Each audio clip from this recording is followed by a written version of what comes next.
আচ্ছা, শুরু করা যাক একটা খুব চেনা ছবি দিয়ে, তাই না? হ্যাঁ মানে ভাবুন তো, কলকাতার সেই ভিড়ের সময়কার মোড়গুলো, অফিস টাইম বা ছুটির দিনের বিকেল, ঠিক। গাড়ি, বাস, ট্যাক্সি, বাইক, তার সাথে মানুষজন। সবই যেন একসাথে এগোতে চাইছে। হ্যাঁ, কি করে বিশাল, মানে জটিল ব্যবস্থাটা ঠিকঠাক চলে, বা মাঝে মাঝে কেনই বা জট পাকিয়ে যায়? একদম। এখানেই কিন্তু আসে ট্রাফিক ইঞ্জিনিয়ারিং এর ব্যাপারটা। হুম। তো আজকের এই আলোচনায় আমরা বরং এর একেবারে গোড়ার কথাগুলো, মানে ফান্ডামেন্টালস, একদম। সেগুলো একটু সহজ করে বোঝার চেষ্টা করি। হ্যাঁ, এটা ঠিক কি, এর আসল উদ্দেশ্যটা কি, আর এর কাজের পরিধিটাই বা কতদূর? ঠিক। আর আমাদের আজকের আলোচনার মূল ফোকাস থাকবে দুটো প্রধান জিনিসের ওপর। এক, রাস্তায় চলাচল কিভাবে আরো নিরাপদ করা যায়। সেফটি। হ্যাঁ, আর দুই, কি করে পুরো সিস্টেমটা, মানে গাড়ির গতি বজায় রেখে আরও এফিশিয়েন্ট বা কার্যকর করে তোলা যায়, যাতে আমাদের সবার যাতায়াতটা মসৃণ হয়, তাই তো? আর সুরক্ষিতও থাকে। একদম তাই। তাহলে যদি খুব সহজ করে বলি, ট্রাফিক ইঞ্জিনিয়ারিং হলো গিয়ে ইঞ্জিনিয়ারিংয়ের সেই শাখা যেখানে সায়েন্স আর টেকনোলজি ব্যবহার করে ঠিক। মানুষ আর জিনিসপত্র যাতে নিরাপদে, মানে সেফলি আর তাড়াতাড়ি, আর সহজে। হ্যাঁ, সহজে এক জায়গা থেকে অন্য জায়গায় যেতে পারে, সেটার প্ল্যানিং, ডিজাইন আর অপারেশন এসব করা হয়। ঠিক ধরেছেন। মানে কলকাতার ওই জট কমানো আর অ্যাক্সিডেন্ট আটকানোই এর আসল কাজ, ঠিক বললাম? একদম। মূল লক্ষ্য বলতে গেলে দুটোই প্রধান। ১ নম্বর দুর্ঘটনা কমানো, আর ২ নম্বর যানজট বা কনজেশন কমানো।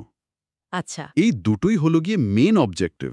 তাহলে ট্রাফিক ইঞ্জিনিয়ারিং এর প্রধান দুটো উদ্দেশ্য কি কি দাঁড়ালো? বেশ। এবার একটু রাস্তার ভেতরের কথায় আসি।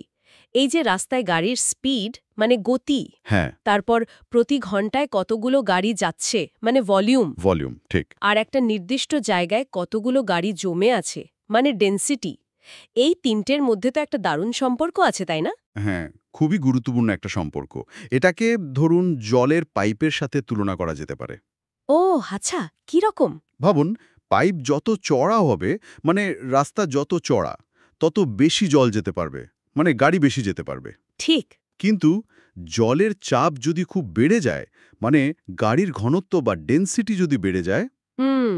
অথবা জলের গতি যদি খুব বেশি বা খুব কম, মানে অনিয়ন্ত্রিত হয়ে যায়, মানে গাড়ি স্পিড, তাহলেই সমস্যা। মানে একটা ব্যালেন্স দরকার। একদম। এদের মধ্যে একটা ভারসাম্য বা ব্যালেন্স দরকার। যেমন ধরুন, স্পিড বাড়লে হয়তো মনে হয় রাস্তা ফাঁকা, কিন্তু যেই গাড়ির সংখ্যা, মানে ভলিউম বাড়তে শুরু করে, তখন স্পিড কমে আসে। স্বাভাবিকভাবে গতি কমে আসে আর ঘনত্ব বা ডেনসিটি বাড়তে থাকে। ঠিক যেন ওই পিক আওয়ারের ভিড়। বুঝেছি। ট্রাফিকের গতি, গাড়ির সংখ্যা আর ঘনত্বের মধ্যে এই সম্পর্কটা তাহলে কিসের সাথে তুলনা করা যেতে পারে? জলের পাইপের সাথে। হ্যাঁ, জলের পাইপের উদাহরণটা কিন্তু দারুণ। আচ্ছা, রাস্তায় তো শুধু গাড়ি চলে না, মানুষও তো থাকে, মানে চালক, পথচারী। অবশ্যই।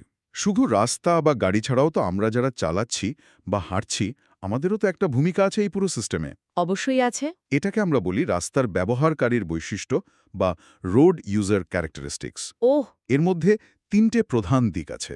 একটা হলো শারীরিক বা ফিজিক্যাল, যেমন ধরুন ক্লান্তি, দৃষ্টিশক্তি কেমন, শোনার ক্ষমতা। আচ্ছা।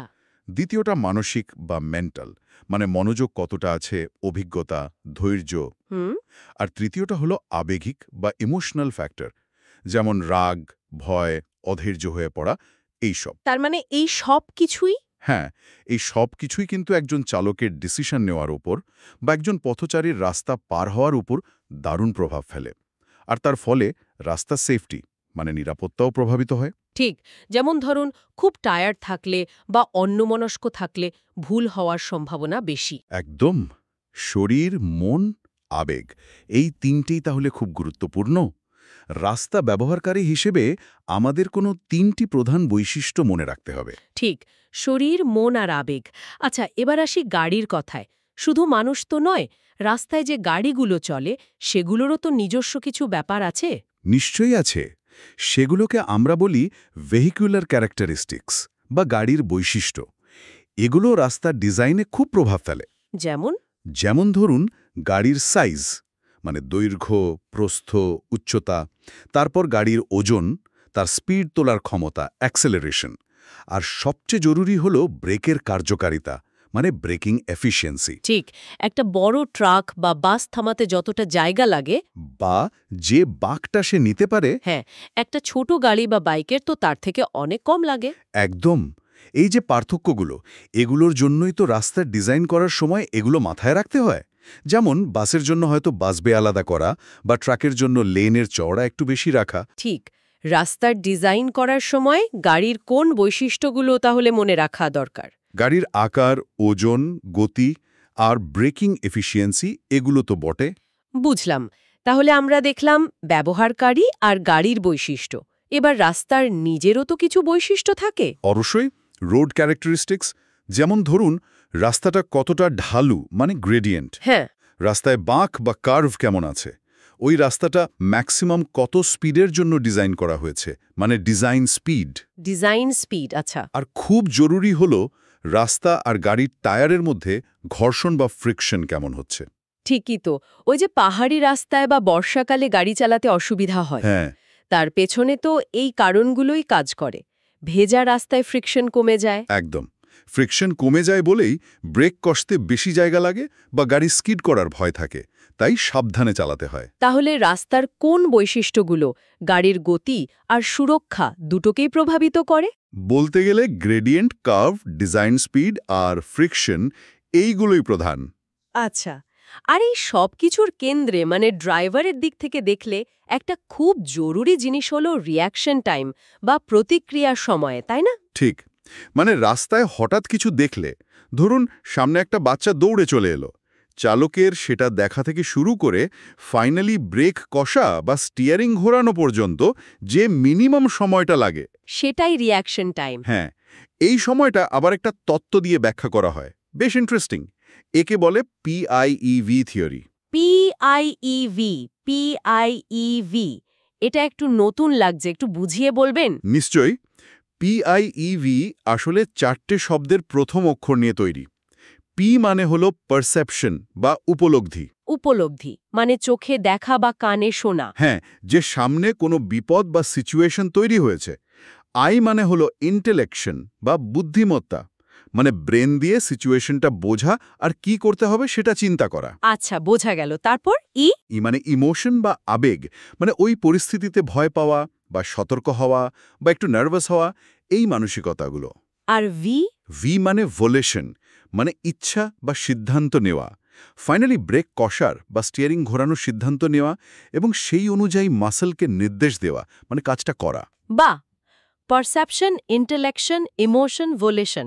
একটা উদাহরণ দিলে মনে হয় আরো পরিষ্কার হবে ব্যাপারটা। ধরুন একজন চালক দেখলেন, এটা পারসেপশন, যে সামনে একটা গরু রাস্তা পার হচ্ছে। তিনি বুঝলেন, এটা ইন্টেলেকশন, যে গাড়িটা থামাতে হবে, না হলে ধাক্কা লাগতে পারে। স্বাভাবিকভাবেই তিনি একটু সতর্ক হলেন বা হয়তো সামান্য চিন্তিত হলেন, এটা ইমোশন। হুম। এবং অবশেষে তিনি ব্রেক কষার সিদ্ধান্ত নিলেন ও কষলেন, এটা ভোলেশন। আর এই পুরো ব্যাপারটা ঘটে যায় কয়েক সেকেন্ডের মধ্যে। হ্যাঁ, কিন্তু এই কয়েক সেকেন্ড সময়ই কিন্তু দুর্ঘটনা আটকানোর জন্য ভীষণ জরুরি।